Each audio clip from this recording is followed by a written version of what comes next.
Swastiastu, Tabe Selamat Minggu Nalatai, Salam Sujud Kene Marempang. Perkenalkan, kami dari kelompok 1 yang beranggotakan saya sendiri, Rini. Saya Adityo. Dan saya Alisa Putra. Pada kesempatan ini kami membuat video untuk memenuhi tugas mata kuliah Kepemimpinan Hindu, menjelaskan tentang kepemimpinan. Selamat menyaksikan.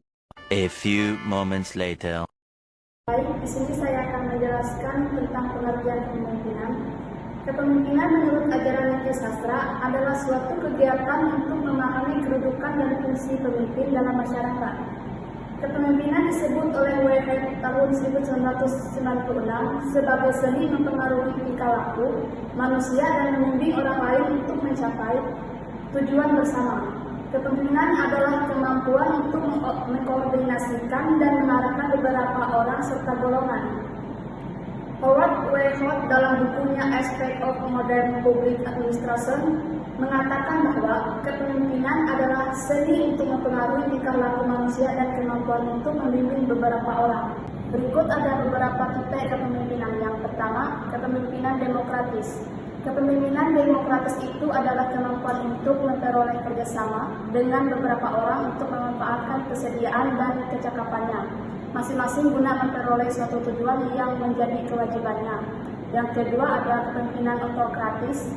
Kepemimpinan autokratis yaitu kepemimpinan tradisional yang mendasarkan pimpinannya atas dasaan, bukan atas pengetahuan dan memaksa orang untuk bekerja. Beberapa yang bekerja di bawah kepemimpinan autokratis ini bekerja atas kebutuhan cari sesuap nasi, pakaian, dan sekedar untuk berlindung atau karena paksaan. A few moments later. Yang ketiga yaitu kepemimpinan pribadi. Kepemimpinan pribadi yaitu kepemimpinan yang berdasarkan pimpinan atas hubungan pribadi semua petunjuk, perintah dan alasan penggerak diucapkan sendiri oleh pemimpin itu. Kepemimpinan itu sangat sederhana dan biasanya berhasil baik sampai pada batas tertentu. Yang keempat yaitu kepemimpinan non-pribadi. Ialah kepemimpinan yang dilaksanakan tidak langsung oleh pemimpin itu, melainkan dengan perantara pimpinan bawahan, perencanaan, pemerintah, dan sumpah. Dalam hal ini tidak ada hubungan langsung antara yang memimpin dan yang dipimpinnya. Yang kelima yaitu kepemimpinan kebapakan, yaitu kepemimpinan yang memperlakukan anggota bawahan seperti anak sendiri. Bapak memperhatikan kesejahteraan dan kesenangan anak yang bertujuan untuk melindungi dan memimpinnya. Yang keenam yaitu kepemimpinan asli. Kepemimpinan ini timbul dari orang atau suatu kelompok yang tidak resmi di dalam masyarakat. Kelompok itu terjadi apabila ada hubungan antara seseorang dengan orang lain dalam pekerjaan, di rumah, di sekolah, dan sebagainya. Kepemimpinan ini biasanya timbul secara spontan. Selanjutnya yaitu terdapat asas-asas kepemimpinan Hindu.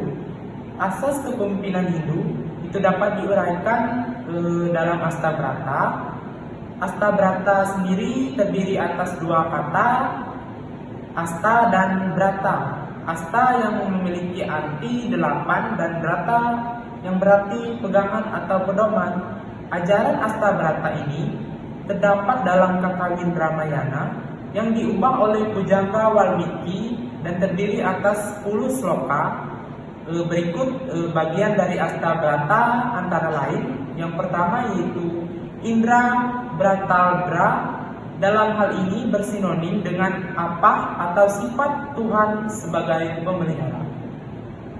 A few moments later. Dan yang kedua yaitu Yamabrata dalam mitologi.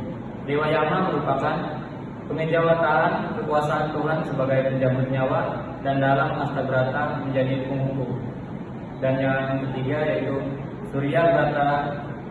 Dalam Surya Brata tersimpul ajaran bahwa seseorang pemimpin dalam tugasnya harus dapat memberikan penerangan kepada anak buahnya atau bawahan serta memberikan kekuatan kepadanya. Dan yang keempat yaitu Casi Brata atau Chandra dalam rembulan yang memberikan penerangan sejuk dan nyaman di waktu malam kepada alam maya ini serta segala makhluk. Dan yang kelima yaitu Bayu Brata. Pimpinan harus dapat mengetahui segala hal ikhwal dan pikiran anak buahnya, sehingga dapat mengerti lebih dalam, terutama dalam kesukaran hidupnya maupun dalam menjalankan tugasnya. Selanjutnya yang keenam yaitu Banaba Brata. Banaba Brata ini biasanya disebut Wera Brata. Wera Brata adalah dewa kekayaan. Ajaran yang terkandung dalam Wera Brata ini ialah bahwa seorang pemimpin itu harus berpakaian rapi, sebab pakaian itu besar sekali pengaruhnya terhadap seorang yang di dalam bahasa Belanda disebut kleren maken deman, yang berarti pakaian itu membentuk orang. Dan yang ketujuh Paca Brata. Paca Brata adalah dewa berana atau dewa laut yang mempunyai senjata sakti yang disebut Ngapaca. Dengan senjata Ngapaca yang berbisa itu, maka segala durjana dapat dilenyapkan. Kesakitan seseorang pemimpin adalah ilmu pengetahuan yang luas. Dan yang kedelapan itu Agni Brata. Agni Brata terkandung pengertian yaitu pemimpin harus selalu mempunyai semangat berkobar-kobar dan dapat pula mengobarkan semangat anak buah yang diarahkan untuk menyelesaikan segala pekerjaan yang menjadi tanggung jawabnya.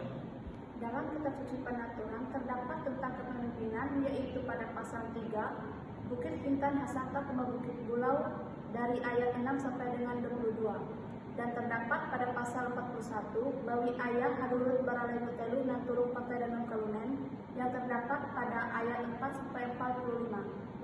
A few moments later. Demikian video dari kami yang menjelaskan tentang kepemimpinan.